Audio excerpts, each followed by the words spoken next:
They thought she'd just stand there and take it. A shy girl. A nobody. Just another quiet student blending into the background. Until one ripped shirt, one humiliating laugh too many, and one perfectly timed judo throw turned the entire school into stunned silence. This is the story of how the invisible girl at Edison High flipped more than just her bully. She flipped the power dynamic of the entire school. Mira Santos was the kind of girl you'd pass in the hallway and forget 2 seconds later. At 16, she had mastered the art of invisibility, not the magical kind, but the kind you learn from being overlooked too many times.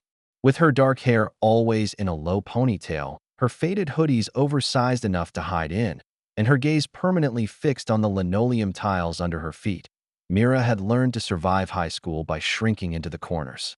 She wasn't weak, just silent. She wasn't dumb, just observant. She didn't lack strength. She just kept it folded away with the precision of someone who knew exactly when not to use it. Edison High was a place that chewed up girls like her, too quiet, too weird, too unbothered by popularity, and Mira had done everything in her power to avoid being noticed. But some people couldn't let things be.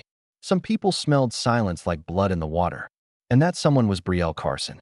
Brielle was everything Mira wasn't. Captain of the cheer squad. Instagram famous. Blonde, bold, and always surrounded by her two loyal satellites. Kinsey, with her snide remarks and overdone eyeliner, and Taylor, whose laughter often arrived half a second too late like she was still waiting for instructions. For weeks now, Brielle had found a new hobby, Mira, or, more specifically, tormenting Mira. It started small, bumping into her in the hallway, spilling water accidentally on her sketchbook, mocking her thrift store outfits. Mira stayed quiet, always quiet, the kind of quiet that made Brielle grind her teeth. Myra's lack of reaction wasn't submission, it was worse. It was indifference. And Brielle was addicted to attention. It was a Thursday morning when everything changed. The kind of morning that felt too normal to signal what was coming. Mira walked through the main building's east hallway, her sketchbook pressed tightly to her chest. She moved toward her locker like she always did, routine, precise, invisible. But as she reached for her lock, she felt it. That sudden hush in the hallway. Not complete silence, but the kind of drop in noise that happens right before something ugly. She turned the dial on her lock. 26, 15, 34. Click. As she opened it, she caught a glimpse of the photo taped inside. Her and her grandfather, both in crisp white GI, smiling in front of the old martial arts school he once ran. The image always centered her, grounded her, reminded her of the old days before he passed, before her mom took 2 jobs, before life got complicated. Then the voice came, sugary and loud. Nice shirt, Mira. Vintage. It was Brielle, closing in like a storm. Kinsey and Taylor flanked her. Mira didn't flinch. She focused on her locker. Oh wait, Brielle sneered. I think it'd look even better with some ventilation. And before Mira could turn or brace, Brielle reached out and ripped the back of her shirt clean open. The fabric tore with a violent sound, exposing Myra's bra strap and a jagged scratch across her shoulder blade. A wave of laughter rippled through the hallway. Phones were already out. Kinsey had her camera app open. Taylor shrieked like it was the funniest thing she'd ever seen. Mira froze, but not in fear, not in shame. Something else, something sharper, something older. Her muscles remembered what her mind had almost forgotten. Her grandfather's voice echoed in her chest. You don't fight to hurt. You fight to end it. Mira turned slowly, her eyes locking with Brielle's. Calm, calculated. Without a word, she grabbed Brielle's extended wrist, pivoted her hip just right, and in one smooth motion, launched the girl off her feet and onto the hallway floor with a loud thump. Gasps erupted. The laughter died mid-breath. Phones captured it all. The flailing limbs, the stunned silence. The girl in the torn shirt standing over Edison High's queen bee like a warrior emerging from the shadows. In one instant, Mira Santos was no longer invisible.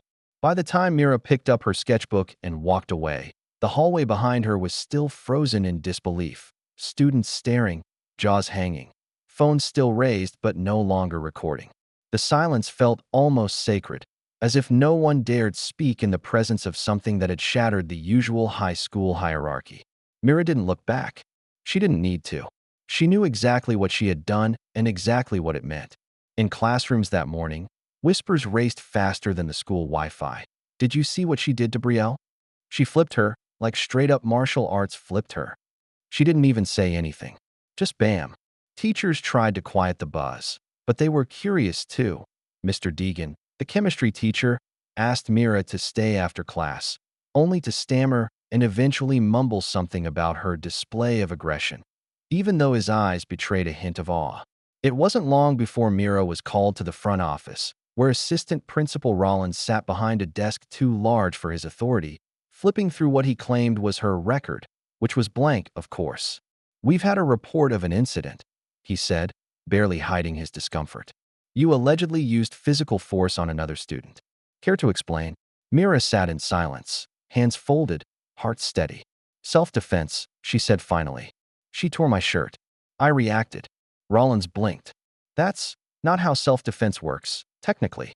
But he didn't push it. He handed her a pink slip for after-school detention and told her to reflect on better ways to handle conflict. Mira took the slip without argument.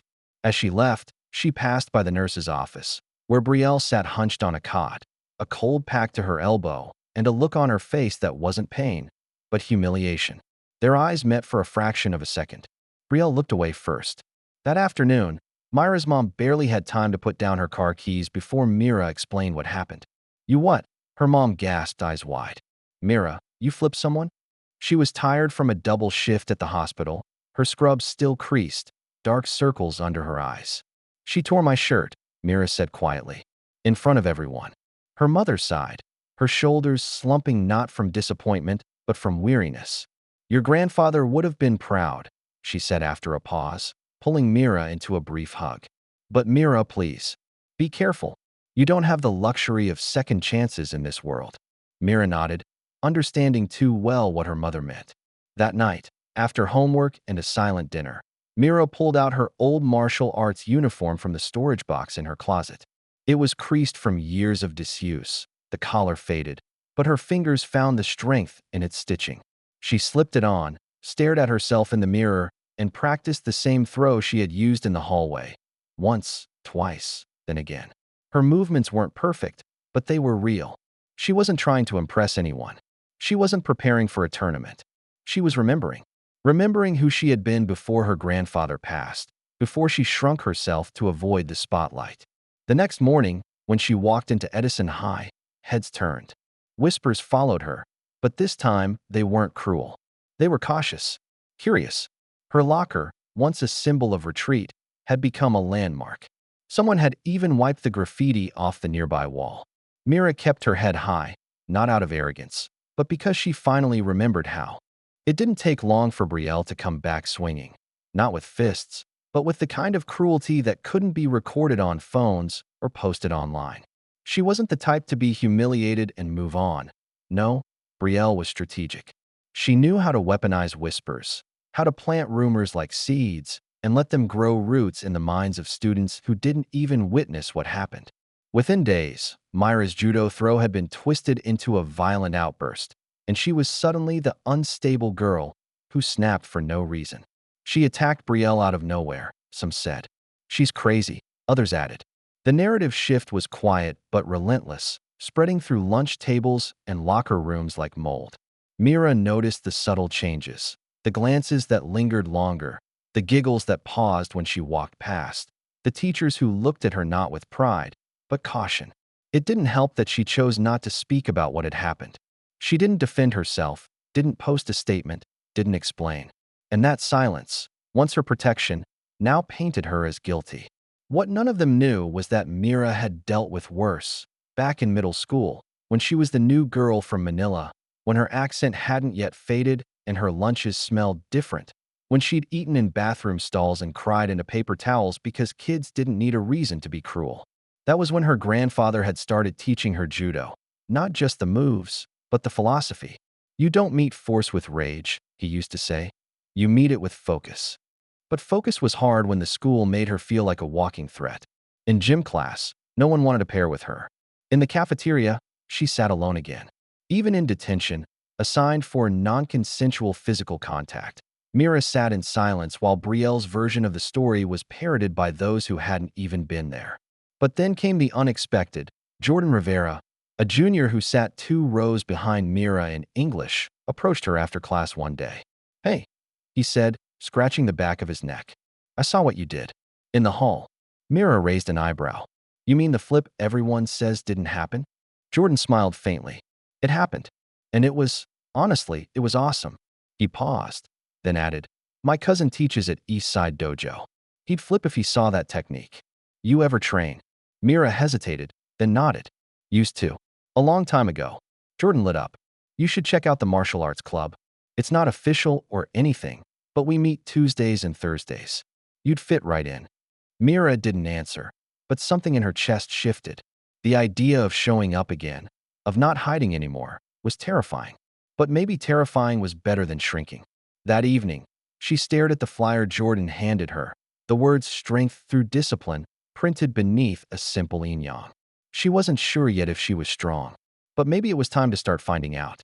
The martial arts club met in the old theater room, once home to school plays, now forgotten by most, its floor covered in mismatched mats and its air heavy with the scent of sweat and effort. Mira stood in the doorway for a moment on Thursday afternoon, unsure if this was a mistake. Inside, 5 students sparred lightly, a few others stretched in silence, and in the corner stood a wiry man with a black belt and a calm, unreadable face. Mr. Nakamura, a substitute teacher by day and a former competitive judoka by passion, led the club with quiet precision. When he noticed Mira at the door, he didn't smile or wave.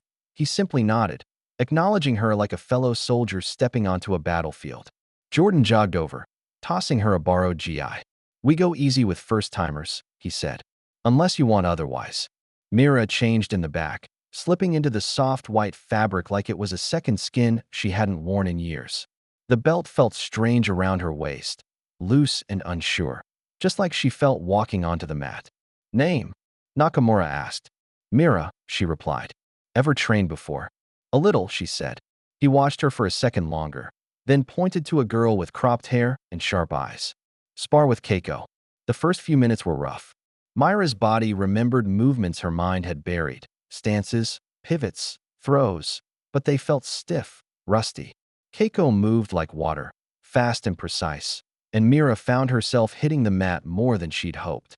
But every fall lit something behind her ribs. She didn't complain. She didn't quit. And by the end of practice, she'd landed a clean throw that made even Nakamura's eyebrows rise. "There's something there," he muttered. "Needs polish. But it's there." As practice ended, Jordan offered her water and a crooked smile. "You've got timing. You just overthink." Mira managed the smallest smirk. "Thanks, I think." And for the first time in a long while, she didn't rush home. She stayed, helping pack up mats, exchanging nods with Keiko, listening to Nakamura's brief lecture on breathing and body mechanics. There were no cliques here, no whispers, just discipline and sweat. But the peace was short-lived. When Mira opened her locker the next morning, she found her sketchbook ripped in half, pages crumpled and smeared with ink. Her gym shoes were missing. Someone had spray-painted "Psycho" on the inside of her locker door in sharp, dripping red. And at the bottom of it all, taped like a trophy, was a printed screenshot from an anonymous Instagram account. Her flipping Brielle mid-air, frozen mid-throw. The caption read, "Dangerous lunatic. Hide your cheerleaders." Myra's chest tightened, not from embarrassment, but rage. Whoever had posted this wasn't just trying to mock her, they were trying to scare her, to undo what she was rebuilding. But instead of slamming the door, instead of letting the burn swallow her, Mira reached into her bag and pulled out a roll of tape. Slowly, carefully, she peeled the screenshot from the bottom of her locker, smoothed it out, and taped it right back, centered this time. A reminder, a warning, and a promise. The posts didn't stop. If anything, they escalated. Each day brought something new: mocking memes, altered photos, twisted stories about Myra's rage problem, spreading like wildfire through anonymous accounts. They were posted at odd hours, often taken down and reposted elsewhere, always just evasive enough to avoid school punishment, but sharp enough to sting. Mira kept her head down, but inside, a storm was forming. This wasn't just Brielle anymore. There was coordination behind it, intention, a kind of digital cruelty too layered to be coming from a high school cheerleader alone. That's when Jordan introduced her to Zara Malik, Edison High's tech club vice president and part-time hacker in training. Zara was brilliant, blunt, and had no patience for bullies. When Mira showed her the posts, Zara barely blinked. "Give me 3 days," she said, fingers already flying across her laptop keyboard. "And stop deleting stuff. Every post is a footprint." For the first time, Mira felt less alone. At martial arts club, her movements grew sharper. She trained longer. Keiko warmed up to her. Even Mr. Nakamura began giving her side comments, small nods of approval that meant more than words. The club was her sanctuary, a space where the chaos faded and her muscles spoke louder than rumors. But outside the dojo, the whispers worsened. One morning, she overheard two underclassmen in the girls' bathroom. "I heard she got kicked out of her last school for breaking someone's jaw. She probably flipped her mom at home too." Mira locked herself in a stall and breathed until the shaking stopped. That night, Zara texted her, "Got something. Meet tomorrow, for PM, science lab." When they met, Zara showed her a series of IP traces, cross-referenced usernames, and screenshots. Most of the accounts? Fake profiles, linked to a VPN. But the original source of the media? She zoomed in. It came from inside the school, and not from Brielle. Mira leaned closer. "Then who?" Zara hesitated. "A senior. Logan Pierce." Mira blinked. Logan was a quiet guy, varsity wrestler, never said much, never looked her way. She'd barely spoken to him. Why would he be doing this? Zara shrugged. "Weird part. He used to be on a private judo circuit. Trained under your grandfather's rival, apparently. Guess there's some history there. He followed your old dojo's page until a few months ago. My guess? He didn't like what he saw when you went viral." The revelation struck Mira harder than any fall. This wasn't about Brielle's pride. It was about legacy, resentment. Someone out there saw her not as a threat to popularity, but to tradition, to power. Mira walked home that evening with the screenshot still in her hands. Logan Pierce. She didn't even remember his face. But he had remembered hers. Or more accurately, her grandfather's. And now, she understood, this wasn't just high school drama anymore. It was personal, generational. And Mira had no intention of letting it end in silence. The next few days unfolded like a chess game. Every move deliberate, every silence loaded with intent. Mira didn't confront Logan, not yet.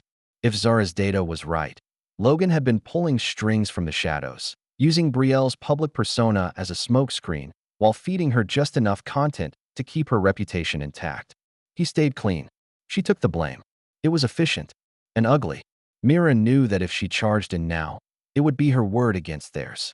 But she didn't need vengeance. She needed proof. So she trained harder. Her judo throws grew tighter, more precise. Her body moved with discipline, even when her mind was on fire. In the dojo, Mr. Nakamura noticed. "You're fighting angry," he told her after a particularly sharp throw sent Keiko skidding across the mat. "That'll get you hurt." Mira exhaled, brushing a loose strand of hair from her face. "What if anger is all I've got?" "Then you're already losing," he said flatly. "Anger's loud. Focus is quiet. Figure out which one you want to lead you." The words stayed with her. That night, Mira sat with Zara and Jordan in the tech lab, mapping out a plan. "We leak it," Zara said simply, showing them a pre-made video she'd edited. Footage, metadata, and a voice recording Logan didn't know was captured when he got too confident around a mic'd-up Brielle. He basically admits it. Said it was about restoring balance. Whatever that means. "We play it at the winter assembly," Jordan added. "Everyone's there. Parents, teachers, coaches. If we're doing this, we're going big." Mira hesitated. "And what happens after?" Zara looked her in the eye. "Then the school sees who you really are. Not some silent girl. Not some rumor. Just the truth." The next week passed in a haze of tension. Mira kept her head down while Brielle strutted through the halls, oblivious to the trap forming around her. Logan, as always, stayed in the background, watching, waiting, probably convinced she would stay small and quiet, the way people like him wanted. But Mira wasn't shrinking anymore. In the evenings, she practiced throws and joint locks with a new intensity. Her GI wasn't just a uniform now, it was armor. A reminder of the girl her grandfather believed in. The one her mother worked 2 jobs to raise. The one who wasn't afraid anymore. And when Friday arrived, when the gym filled with folding chairs, the sound system buzzed to life, and Edison High's entire population gathered under fluorescent lights. Mira stood just off stage, heart pounding, fingers wrapped around the USB drive like it was a sword. This wasn't a fight with fists. This was a fight with truth. And she was ready. When Mira stepped onto the gymnasium stage, the noise of the winter assembly dipped, not to silence, but to that curious murmur of confusion, the kind that spreads when something unexpected is happening. She wasn't part of the program. She wasn't in any club being recognized. She had no banner or cheer team. She was just Mira Santos in her school uniform, sleeves rolled, face steady, a thumb drive clenched in her hand. Principal Halvorsen began to speak, but she raised her hand gently and said, "Just give me 3 minutes." Something in her tone made him step back. She walked to the podium, plugged the drive into the projector laptop, and waited. The lights dimmed. On the massive screen behind her, Zara's edit flickered to life.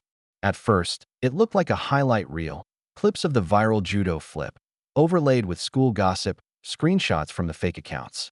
Then the real audio played, Logan's voice, clipped and arrogant, speaking in a hushed tone to Brielle. "It's about preserving reputation. Her grandfather humiliated my coach. This is just balance. She wants to wear the GI? Let her feel what it's like to be isolated in it." The crowd froze. There was no whispering this time. No snickering. Just silence, punctuated only by the occasional gasp. The screen changed to show Zara's traced IP logs, side-by-side comparisons of time-stamped edits, and overlays proving how the smear campaign had been orchestrated. At the center of it all was Logan Pierce. By the time the video ended, all eyes had turned, not to Mira, but to Logan, who was sitting midway down the bleachers in his varsity jacket, jaw locked, face pale. Brielle, too, though less pale and more red, like she'd just realized she was holding a lit match in a room full of gasoline. Mira stepped back to the mic, her voice calm. "I never asked to be noticed, but I'm done apologizing for existing quietly, for standing up when someone crossed the line, for remembering what my family taught me." She paused. "I won't throw anyone today. I don't need to." The truth already hit harder. The room erupted, not in chaos, but in thunderous applause. Students who never once spoke to her before stood and clapped. Teachers nodded. Even the janitor in the back hallway gave a short, sharp whistle of approval. Principal Halvorsen walked on stage slowly, took the mic, and said with a dry throat, "Mira, please come with me to the office. And Zara Malik too. Jordan Rivera, if you're involved, might as well join us." His tone wasn't angry. It was measured, respectful. Meanwhile, Logan stood and tried to leave, but this time he didn't get far. A wall of students blocked his path, not with force, but with presence. His legacy of quiet cruelty had ended, and for the first time, he was the one being looked at with fear and judgment. Mira walked off stage, her heart pounding but her spine straight. She had flipped the story without touching anyone. And in doing so, she became more than just a whisper in the halls. She became the voice everyone finally heard. The fallout came fast and sharp. Logan was suspended indefinitely pending a formal investigation, and rumors swirled that his scholarship application to the state university had been pulled after the assembly footage reached their admissions office. Brielle was stripped of her cheer captain status, and though she tried to rebrand herself as a victim of manipulation, the damage was done. Her social media followers dipped, her clique fractured, and for once, the spotlight felt too hot for her to stand in. Mira, meanwhile, was called into a conference with her mother, the principal, and 2 district officials. What surprised everyone most was how Mira carried herself. Not as the shy, fragile girl from the beginning of the year, but as someone who had stepped into her own gravity. She spoke clearly, answered every question, and requested only one thing. "I want space for others like me. Kids who don't talk loud, but still matter. Can we start a self-defense program?" The principal blinked, caught off guard, then nodded slowly. "That's an excellent idea." Within a week, flyers were printed and posted across campus. Empowerment through movement, a new after-school judo and self-defense program led by students. Mr. Nakamura agreed to help supervise it, and Mira, now a student leader, was the first to sign up officially. But she wasn't alone for long. Keiko joined. Then 2 freshman girls who had seen the assembly and wanted to learn how to protect themselves. Even a boy from the football team quietly asked if he could attend just to build discipline. And in that dusty old theater room, something new bloomed. Not fear, not revenge, but quiet resilience. Myra's days changed. She still sat in the back of class, still kept her hoodie pulled halfway over her head on cold mornings. But people looked at her differently now, not with mockery or pity, but recognition. Jordan and Zara became her closest allies, their bond forged not through shared interests, but shared fire. They studied together, trained together, and even started working on a small project, an anonymous reporting app for school harassment. Not everyone has a Zara, Mira said once during lunch, but they should still have a way to fight back. As winter deepened and the buzz of the assembly began to fade, one thing remained clear. Myra's story wasn't just a moment, it was a shift. Not just for her, but for the culture of Edison High. And though she never asked for it, Mira had become something rare and powerful, a quiet leader. A symbol that strength doesn't need to shout to be heard. Life had found a new rhythm, steadier and more balanced than anything Mira had known before. Between classes, club meetings, and self-defense sessions, her days were full, but not overwhelming. She was still quiet, still thoughtful, but no longer hidden. The students who used to overlook her now nodded in the halls. Some even thanked her. And while she appreciated the recognition, she didn't seek it. What mattered more was what was growing behind it, a slow but steady culture shift. Then one Friday afternoon, just as she was about to head out for training, a brown envelope slid through the slats of her locker. No name on the front, no sender address. Just her name, Mira, in shaky block letters. Curious, she peeled it open, expecting a crude joke or maybe a stray flyer. But inside was a handwritten letter, its ink smudged in places as if written in haste.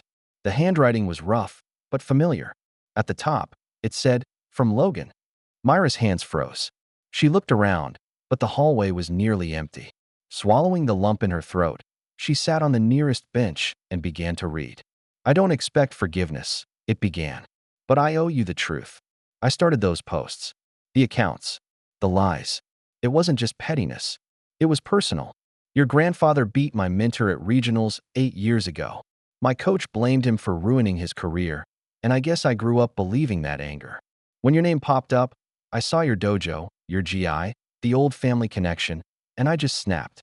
I didn't even know you. I just wanted to shame a shadow." Mira blinked, heart thudding. She kept reading.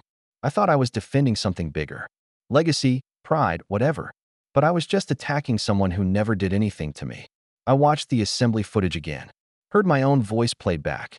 I sounded exactly like the men I swore I'd never become. There was a pause in the text, then one final line. "You didn't flip me, Mira. You held up a mirror. And I didn't like what I saw. I'm sorry. Not for what it cost me, but for what it did to you." The letter ended without a signature. No apology for the damage to her sketchbook, her name, or her peace. Just raw truth. Mira stared at the paper for a long moment, torn between disgust and understanding. She didn't forgive him. Not yet. Maybe not ever. But she folded the letter and placed it carefully inside her notebook. Not to remember the cruelty, but to remember the power of what truth could do. Some stories didn't need revenge, just exposure and a little light. Spring arrived at Edison High quietly, like Mira herself, without announcement, but unmistakable once it settled in. The days grew longer, the halls brighter, and somewhere along the way, the tension that used to cling to Myra's name began to dissolve. What replaced it wasn't fame or popularity, it was presence. People no longer whispered when she passed. They simply nodded, as if acknowledging someone who'd walked through fire and came out carrying water for others. The self-defense club flourished. What had begun with 5 students now had nearly 20, and Mira, though still humble, was its heartbeat. Mr. Nakamura stepped back more and more, quietly letting her lead drills and teach techniques, trusting her with the kind of responsibility that couldn't be assigned. It had to be earned. "You don't need a black belt to be a leader," he told her one afternoon, watching as she demonstrated a clean shoulder throw on a varsity soccer player twice her size. "You just need clarity. And courage." Mira smiled faintly, tucking a strand of hair behind her ear. "I think I'm finally learning both." Zara and Jordan remained by her side, their trio bound by more than just what had happened that winter. Together, they launched the reporting app they'd brainstormed, SafeSpeak, and within the first month, It helped 5 students report harassment anonymously and get support.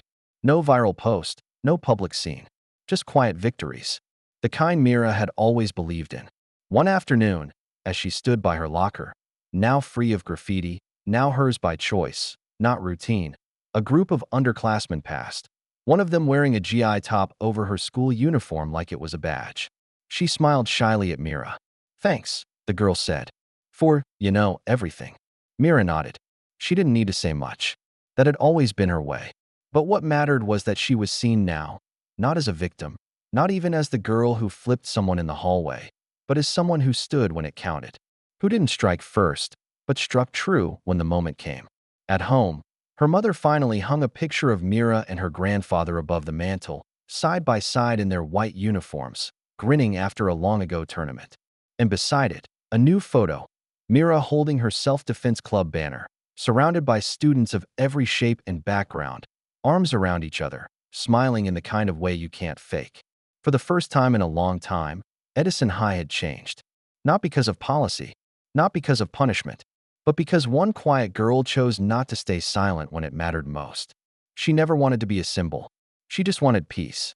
But in standing her ground, with focus, not rage, Mira Santos became more than a survivor. She became a signal, a force, a legacy in her own name.